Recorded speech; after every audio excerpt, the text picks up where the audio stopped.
नमस्कार प्यारे बच्चों, बहुत बहुत स्वागत है आप लोगों का सिंपल एजुकेशन में।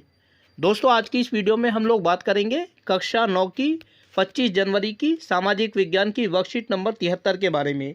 यह वर्कशीट लोकतांत्रिक राजनीति के चौथे अध्याय लोकतांत्रिक चुनावी राजनीति से ली गई है और इसमें हमें राजनीतिक प्रतिद्वंदिता के बारे में बताया गया है। तो सबसे पहले हम देखेंगे कि इस वर्कशीट में हमें क्या जानकारी दी गई है और उसके बाद जो सवाल इस वर्कशीट में पूछे गए हैं एक एक करके हम उन सवालों के जवाबों को जानेंगे। तो चलिए बिना वक्त जाया किए हुए हम लोग आरंभ करते हैं आज की इस वीडियो में कक्षा 9 की 25 जनवरी की सामाजिक विज्ञान की वर्कशीट नंबर 73 का अध्ययन। क्या राजनीतिक प्रतिद्वंदिता अच्छी चीज़ है? नियमित चुनावी मुकाबला राजनीतिक दलों और नेताओं को प्रोत्साहन प्रदान करता है। वे जानते हैं कि अगर वे ऐसे मुद्दे उठाते हैं जिन्हें लोग उठाना चाहते हैं तो अगले चुनावों में उनकी लोकप्रियता और जीत की संभावना बढ़ जाएगी। लेकिन अगर वे अपने काम से मतदाताओं को संतुष्ट करने में विफल रहे तो वे फिर से जीत नहीं पाएंगे। हमारे संविधान निर्माताओं ने हमारे भावी नेताओं का चयन करने के तरीके के रूप में चुनाव में स्वतंत्र प्रतिस्पर्धा का विकल्प चुना। उन्होंने ऐसा इसलिए किया क्योंकि यह व्यवस्था लंबे समय में बेहतर काम करती है। लेकिन अन्य सभी पेशेवरों की तरह दुनिया भर के राजनेता अपने राजनीतिक करियर को आगे बढ़ाने की इच्छा से प्रेरित हैं। वे लोगों की सेवा की इच्छा चाहते हैं, लेकिन वे नहीं जानते कि ऐसा करने के लिए क्या आवश्यक है या जनता वास्तव में क्या चाहती है। राजनीतिक प्रतिद्वंदिता के नुकसान, अर्थात राजनीतिक प्रतिद्वंदिता किस प्रकार नुकसानदायक हो सकती है किसी लोकतांत्रिक देश के बारे में के लिए ये है। अब हर इलाके में फूट और गुटबाजी की भावना पैदा करता है। समाज और देश की सेवा करने की चाह रखने वाले कई अच्छे लोग अवश्य राजनीति के कारण चुनावी मुकाबले में नहीं उतरते। पार्टी कंपटीशन का विभिन्न राजनीतिक दल और नेता अक्सर एक दूसरे पर आरोप लगाते रहते हैं। वे चुनाव जीतने के लिए विभिन्न तरीके अपनाते हैं। यह सही किस्म की दीर्घकालीन राजनीति को पनपने नहीं देता। इसके अलावा दोस्तों एक चित्र दिया गया है।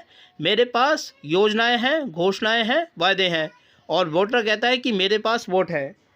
अब आगे देखते हैं कि क्या जानकारी देती है ये वर्कशीट।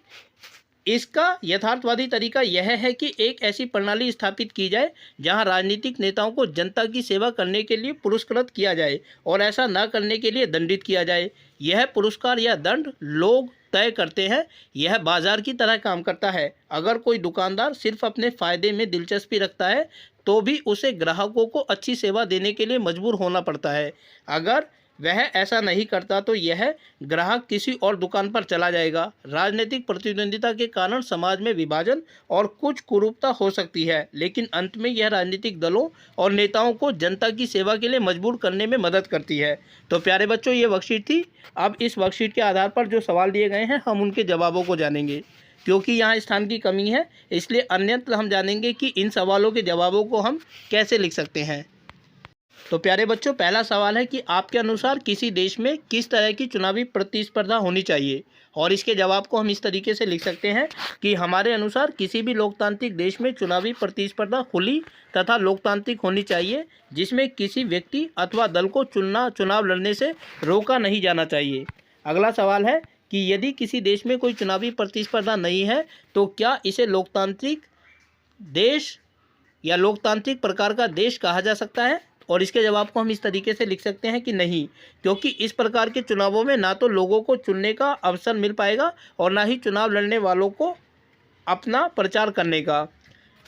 अगला जो सवाल है वो इस प्रकार है कि क्या आपके माता पिता राजनीतिक दलों को पुरस्कार या दंड देने के रूप में वोट की शक्ति का उपयोग करते हैं? कैसे? इसके जवाब को हम इस तरीके से लिख सकते हैं कि हाँ, क्योंकि वे देखते हैं कि वर्तमान सरकार अपने उन वायदों को पूरा करने में कितनी कामयाब रही है जो उसने चुनावों से पहले किए थे। यदि इसका जवाब वे हाँ पाते हैं तो उसी दल को अपना वोट देते हैं, अन्यथा अन्य पार्टी को। दोस्तों, अगला सवाल जो है वो इस प्रकार है कि चुनाव के दौरान आपके इलाके में राजनीतिक प्रतिस्पर्धा के माहौल का विवरण दीजिए, और इसके जवाब को हम इस तरीके से लिख सकते हैं कि चुनाव के दौरान हमारे इलाके में विभिन्न उम्मीदवार वोट की अपील करने आते हैं और उनके साथ साथ अनेक लोग आते हैं। वे लोगों से प्रार्थना करते हैं कि वे आगामी चुनावों में लोग उन्हें वोट दें। तो प्यारे बच्चों, 25 जनवरी की यह वर्कशीट थी कक्षा 9 की, जिसमें हमने चुनावी प्रतिद्वंदिता के बारे में बातचीत की। उम्मीद करता हूं कि आप लोगों को वीडियो अच्छी लगी होगी और साथ ही आपसे अनुरोध करता हूं कि यदि वीडियो अच्छी लगी तो वीडियो को लाइक और चैनल को सब्सक्राइब जरूर करें। इसके अलावा आगे आने वाले अन्य दिनों में अन्य वीडियोस को देखने के लिए जुड़े रहें मेरे साथ मेरे इस यूट्यूब चैनल पर, जिसका नाम है सिंपल एजुकेशन। फिलहाल आप लोगों से विदा लेना चाहूँगा। वीडियो को देखने के लिए आपका बहुत बहुत धन्यवाद।